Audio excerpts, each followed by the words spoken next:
Hi, I'm John Stevens, This is Matt Russell. and this is Pod Have Mercy. This is Pod Have Mercy.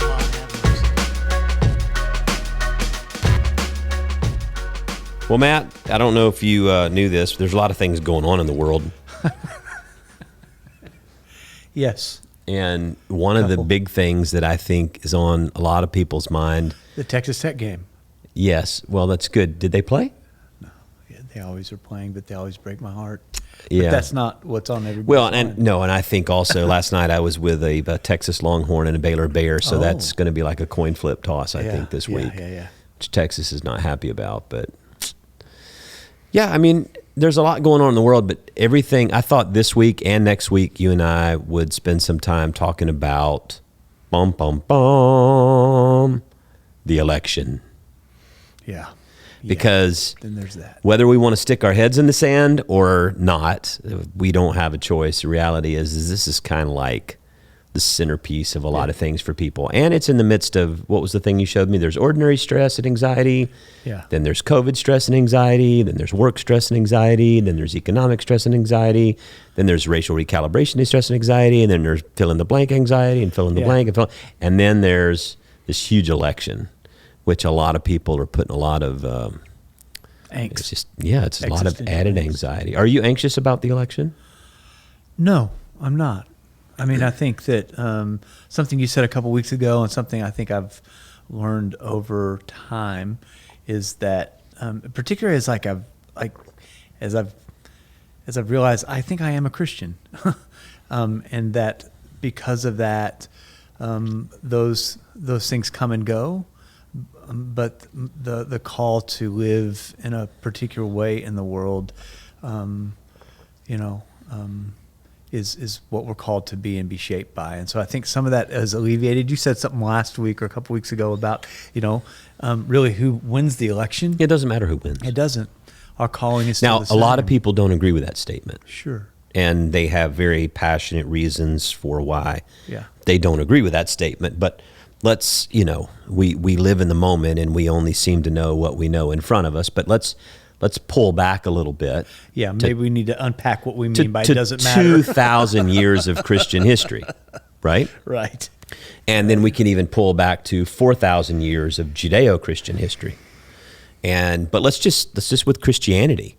Christianity was birthed under an emperor. It was not a democracy. It was, for Rome, a very wonderful setup, but for the Hebrews in Israel, it was a very oppressive system, which is why you have like Judas Iscariot who wants to, rebel. They have these zealots that want to rebel when they release Barabbas, right? He is accused of being a zealot who's trying to work actively to overthrow the oppressors of Rome, right? We've lived in this politics since the beginning days. The first 300 years of Christianity are under emperors who persecuted Christians. Mm-hmm. People know these stories about throwing into these coliseums with lions and being killed or burned on stakes. Very atrocious images, right? Mm-hmm. But then even after Christianity became the religion of the empire in the 4th century, you have this sort of place where now Christianity becomes the center of power or a seat at the table. But that's not always the way it's been throughout history in every culture. There have been Christians who have lived in socialist countries and communist countries and dictator countries and fascist countries and countries that oppressed. Dietrich Bonhoeffer, in Germany, who stood up against fascism and Hitler and, was martyred for his faith. There have been Christians throughout the ages that have been martyred who stood up to the powers and the principalities of government. So when I say it doesn't matter who wins, within the United States of America, we're talking about a Republican or a Democrat, and some people want to turn one or the other into, the worst fascist or the worst authoritarian or the worst empire of whatever. It's the whole thing. People are ready to move to Canada. Yeah. If so-and-so wins, right? And I'm just saying, let's take a deep breath and remember who it is that we ultimately worship and serve, and that governments come and go, and leaders come and go. It's going to be okay.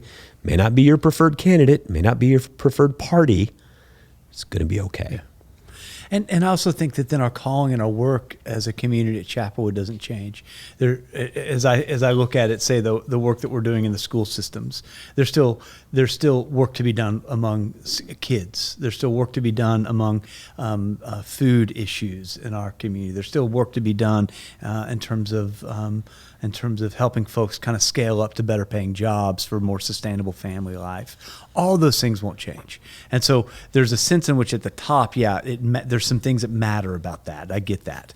But in terms of the everyday contextual sense of what it means to be a believer in Jesus and to be faithful to that calling, that's when those powers and principalities, they will change. And it is about power, where what we're attempting to do is upend all that by love, by deference, by justice. All those things will continue to call us forward. Yeah. And so in October and November, we've been working through some spiritual disciplines on Sunday mornings and in other places and spaces, particularly drawn from, of course, Scripture first, but also from Howard Thurman, his book, Disciplines of the Spirit. Yeah. Howard Thurman is a theologian, politician, poet, preacher, and influencer of Martin Luther King Jr. when he was a PhD student, I think at Boston. And he heard him preach on a national radio show and was drawn to him. And it was Howard Thurman who was the one that undergirded or defined what it was to be a nonviolent reactionary movement, which I think is a powerful Christian witness. Yeah. And he even went to India in 1936 to study with, or to learn and meet Mahatma Gandhi. Wow. And to understand the nonviolence that they were engaged in. But he interpreted all of that work through the Christian lens of the life and the teachings of Jesus, which I think are extremely powerful. But he gave us these non-traditional disciplines. And the first one he talks about in his book, there's 5 of them, but the first one is commitment. And I love how he talks about how Jesus is not asking for us to reprioritize our list of commitments and figure out where God fits. Yeah, I am third. No. But that basically there is no other commitment except for God. Yeah. God is the soul center. Psychologists call that an organizing principle. Right? So it's the principle in your life that sits at the center of your life that everything else gets organized around. And so if security is your organizing principle, I need to have enough. I need not to feel hungry or not. I need to have enough money in the bank, enough prestige, whatever that is. Everything else gets organized around that. And so I love that, in the 30s, I guess, he's raising this up as saying, what is of ultimate concern? Well, not just on a practical level. I know so many people in their lives. Even when I was growing up in a pretty conservative church, and the way we were taught as youth is your priorities. Look at your checkbook, and now you know your priorities. Look at your bank statement, and then you know your priorities. I would say to people, look at your Facebook post, and you know your priorities. If there was a way that you could pull up, I wish people do this. I don't know. Can you do this, Jeff? Sure. Can you go to your Facebook? No, I'm just asking, can you? I don't know. Let's go to Charlie's Could Facebook. One go to your Facebook page and do some kind of an algorithm or some search for what did I talk about most this past year on my Facebook page? Those word clouds? Wouldn't it be fascinating if people could go to their Facebook page and say, prioritize for me the things I talked about the most, and if it's politics, then I want to ask you to really reevaluate your life. Yeah. If it shows up like Biden or Trump or Hunt or Fletcher or whatever your politics are, or Republican or Democrat, I would really ask you to think about if that comes up as the top things on your social media post, and you're a Christ follower, that would be something that would awaken me. I wonder if that can be done.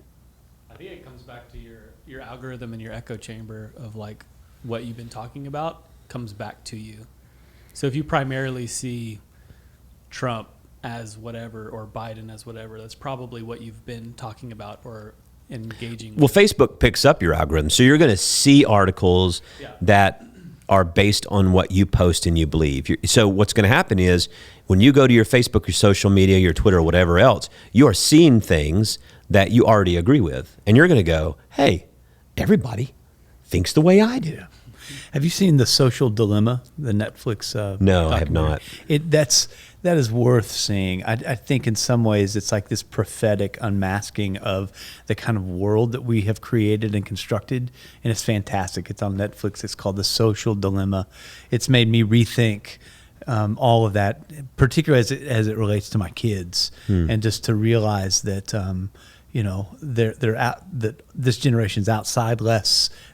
There are all of these implications that come with both the psychology and the function of all that stuff and the world that we've created in terms of its antagonism. I think it's a great documentary. Well, I think it's very important for us, especially as Christ followers, to work towards the understanding, do we have a list of commitments where we say God is at the top? Yeah. And I would argue that many times in my life, I have said God is at the top, but I'm not really sure that I have lived in such a way that makes that true. Yeah. You can deceive yourself into believing that's the case, but what does your life manifest? What do you live? What do you say? How do you treat people? Yeah. How do you talk about things? How do you view the world? Yeah. That's the real test. That's right.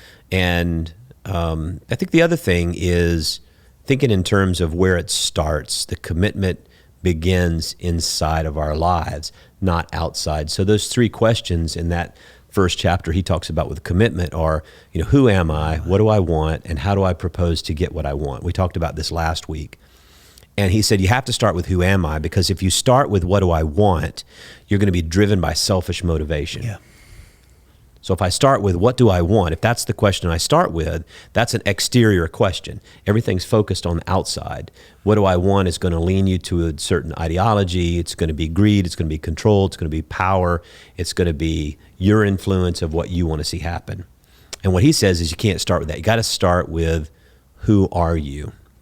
And that story in the gospel where Jesus goes across the sea and he meets the man in the tomb who's possessed by the demon legion, and he says, what is your name? Which is also another way of saying, who are you? Yeah.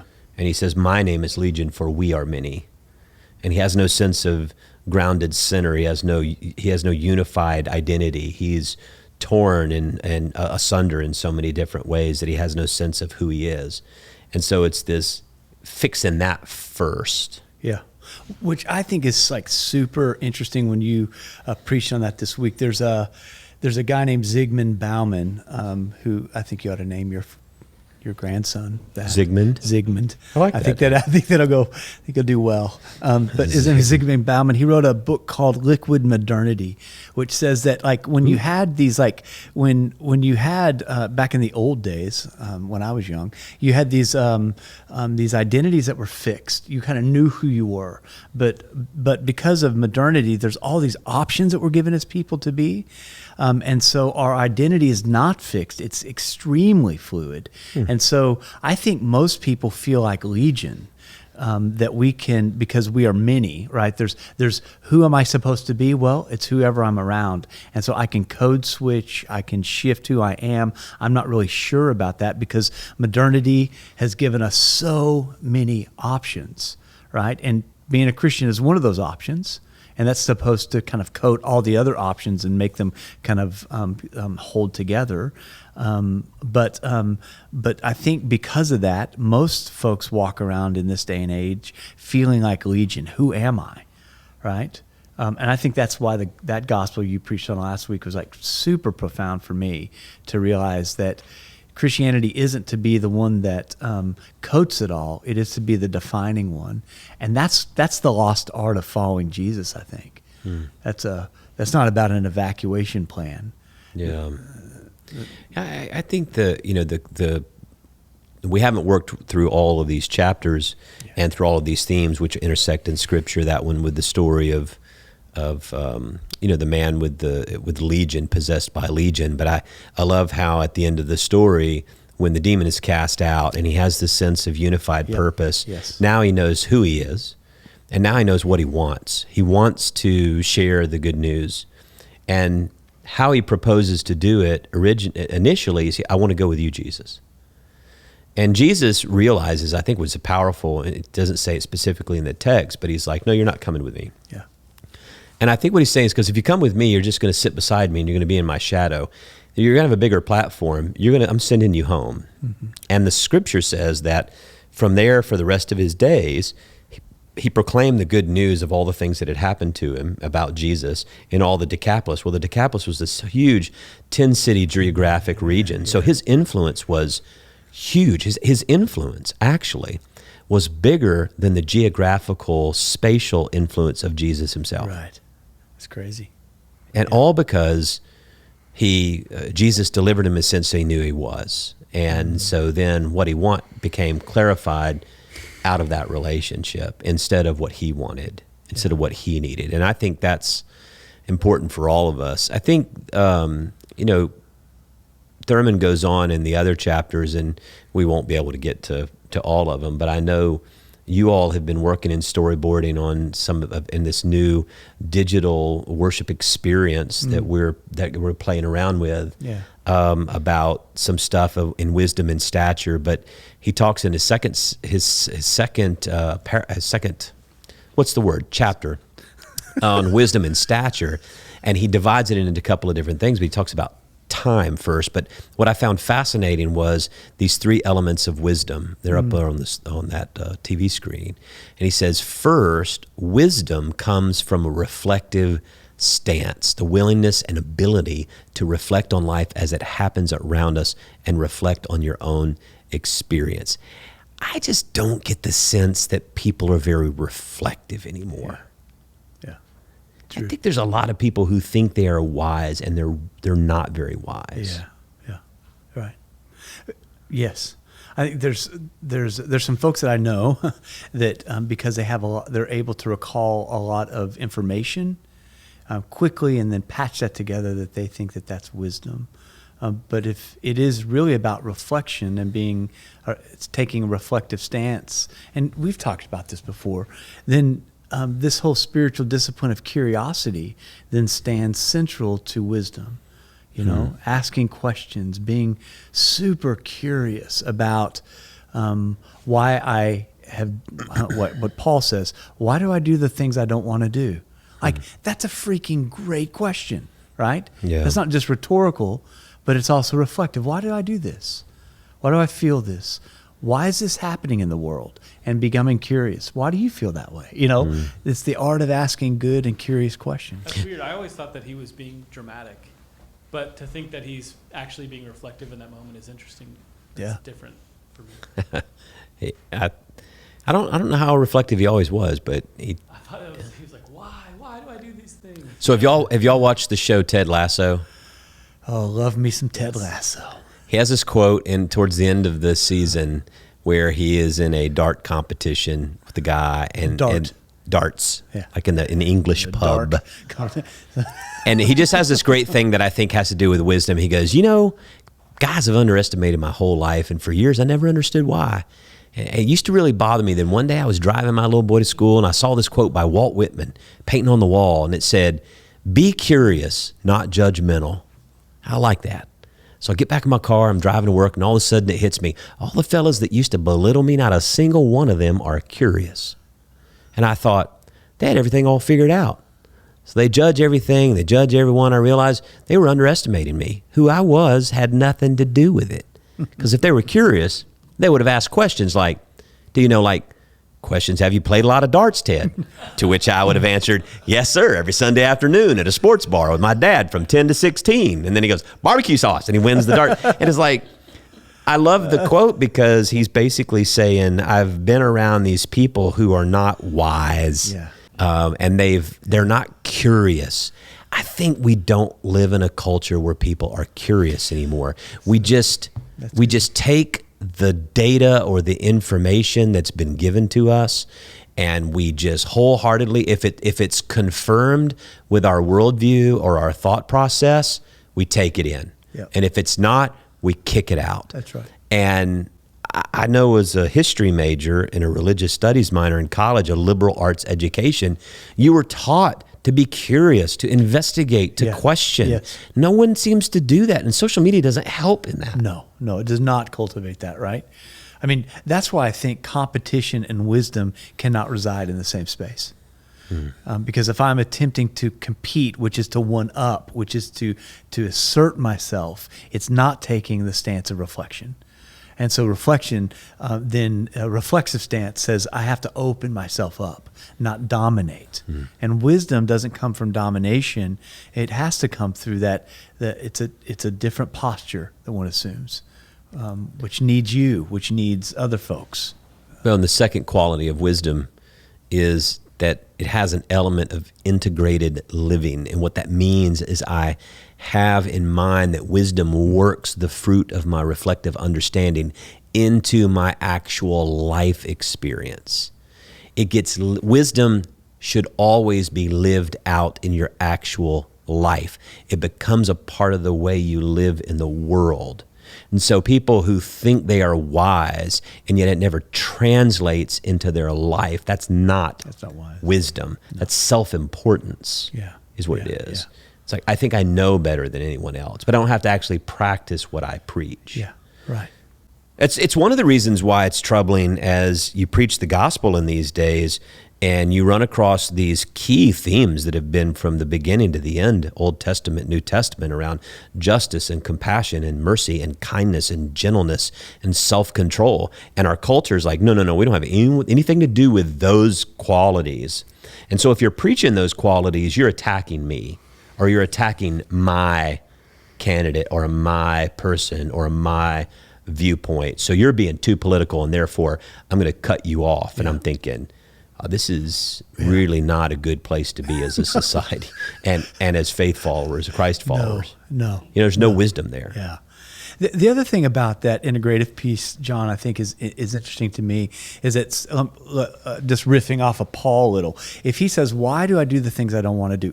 There's a sense in which I don't know what to do with this part of me or this issue or this thing.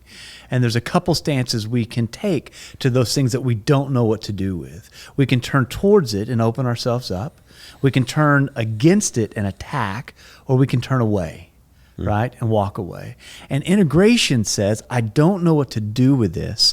I'm going to stay with it long enough so it can connect with my soul in a way to where I have a conversation and I'm not turning against it and I'm not walking away from it, but I'm turned toward it. And so integration is really taking those things that cause conflict or shame or anxiety or something in our lives, and we've stayed with it long enough to understand what it's asking from us. And then it becomes, this is what I think Jesus talks about, making friends with our enemies along the way. It's not just about folks that we hate or that are going to sue us or something. It becomes about the things inside of us that we don't know what to do with. And so Thurman talks about that in his chapter on growth and stature as he talks about time. And he says that waiting is actually spiritual discipline. And that as a baby, when you're an infant and you cry, you get immediate satisfaction. And that cry becomes the demand to meet whatever that need is. But as the baby grows older and the cry comes, there's a delay between the demand for satisfaction and the satisfaction that comes.